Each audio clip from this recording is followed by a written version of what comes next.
Hello CES students! This week we're going to do a fun project that involves clouds and imagination. So go ahead and get out a piece of paper, go outside and draw some clouds. That's step number 1. Draw big and fill the page. Okay, so I've finished my drawing and now I'm going to outline my clouds. So you can outline with any tool you've got at home. I'm going to use a Sharpie. It's better to outline with something dark and skinny. You want to outline nice and neat so that we can see our clouds really good after we color them.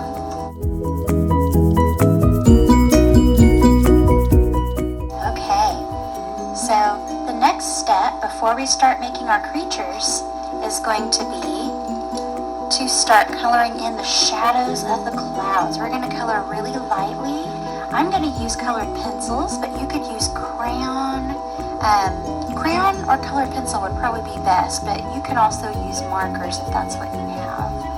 So I'm going to go in and I'm going to start with blue because clouds are white, but we need to fill those shadows in with blue because sky is reflecting on the clouds. So I'm coloring real lightly. I don't need to do it dark. And I'm doing enough of a shadow where we can see it. And you can even create a sunset effect by fading your shadow colors into purple. So I'm going to do these first 2 clouds blue, and then as I go down on my paper, I'm going to start fading them into more sunset-like colors, like purples and pinks and yellows.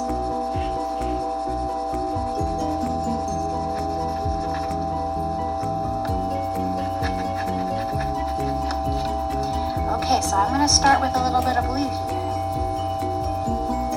And then I'm going to fade into purple because purple is the next closest color to blue in the rainbow. And I'm going to overlap the colors so that they'll look like they're blending into each other. See how I overlapped? I just colored lightly over that blue. I'm not pushing down real hard because remember, these are just shadows on our clouds.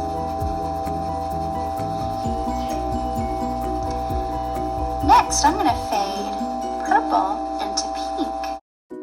I'm going to do the same thing. I'm going to lightly overlap my layer.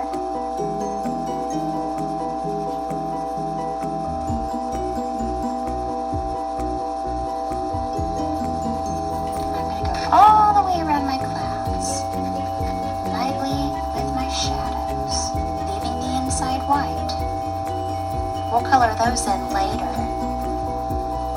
Colors of our creatures. Okay, now I'm going to switch to yellow. That'll be my last color because we're getting closer to where the sun would be in our sunset sky.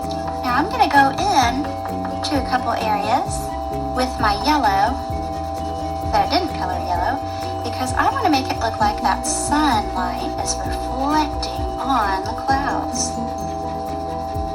That is always something that happens during sunset. Light reflects on those clouds. You might notice different colors are made when you overlap. What do blue and yellow make? Green. So you might see a little bit of green when you overlap the yellow on the blue. That's okay. Right now I'm trying to create balance in my picture. I don't want to leave that cloud without any yellow because then we wouldn't have balance in our picture. Okay, I think that's a pretty well-balanced picture. So now I'm going to start making my clouds into characters. This kind of looks like a duck to me, so I'm going to take my Sharpie. You guys can do it in pencil first if you want to, just in case you make a mistake and need to erase. I'm going to give him some feathers on top of his head and a nice wing. And if you guys need to go back and pause the video, you guys can always do that. I'm going to give him some legs. Now, duck legs are pointy, almost like the part of a star.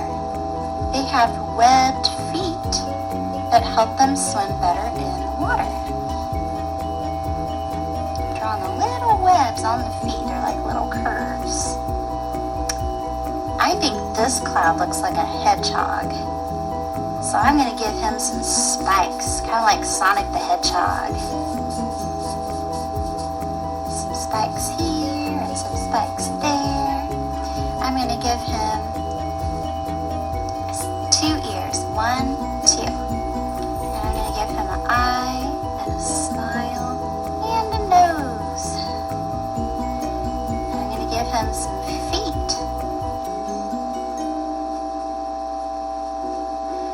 Okay, I think this one looks kind of like a bird or a chicken. I'm going to make this a beak and give him an eye, and this will be some feathers up here,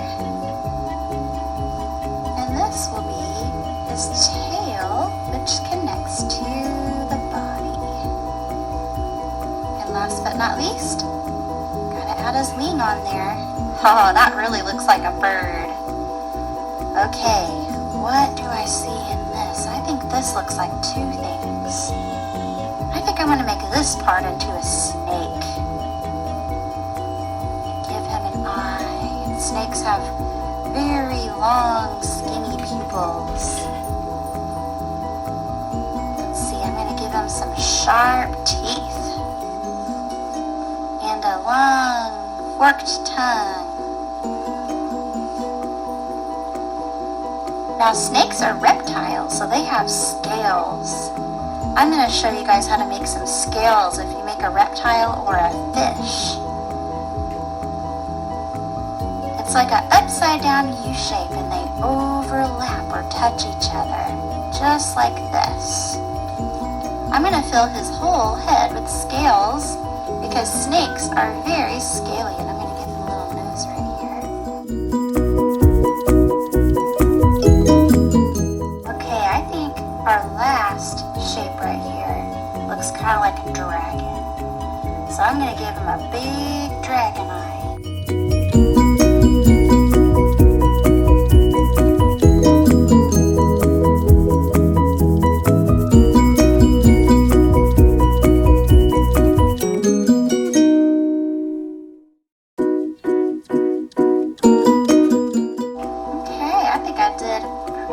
When making some characters. It's really important to clean up your leftover pencil lines. So I'm going to go ahead and do that real quick. I'm just going to, any little pencil lines I see, I'm going to erase them and make our artwork really, really neat.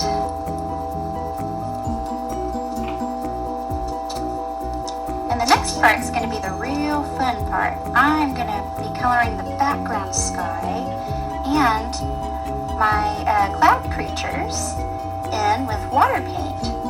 Now, if you don't have water paint at home, that is okay.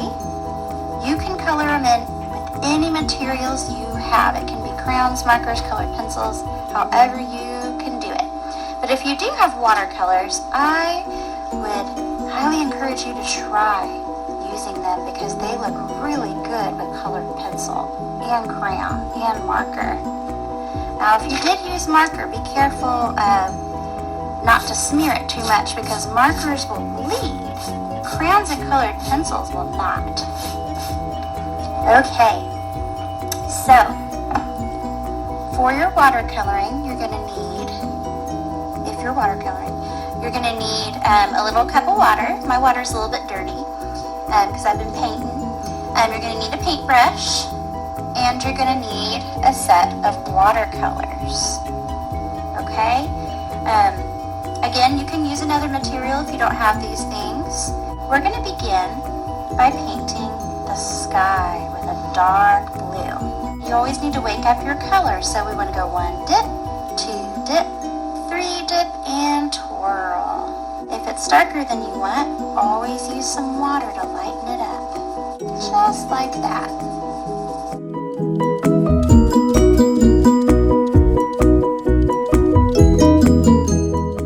Make sure to get the spaces in between where the sky would show through the mouth, between the T and the tongue, and my snake. I'm going to fade my blue sky into a pink sky because I'm making a sunset. So I'm adding some clear water to my paper.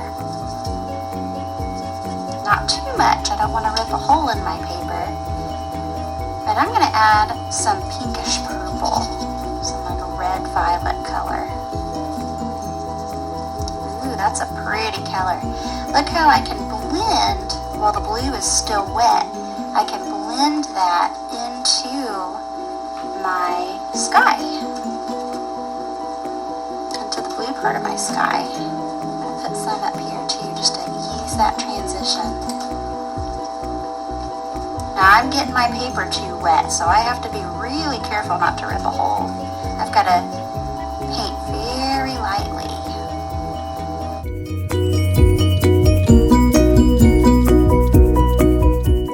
Now we're going to add some color to our animals.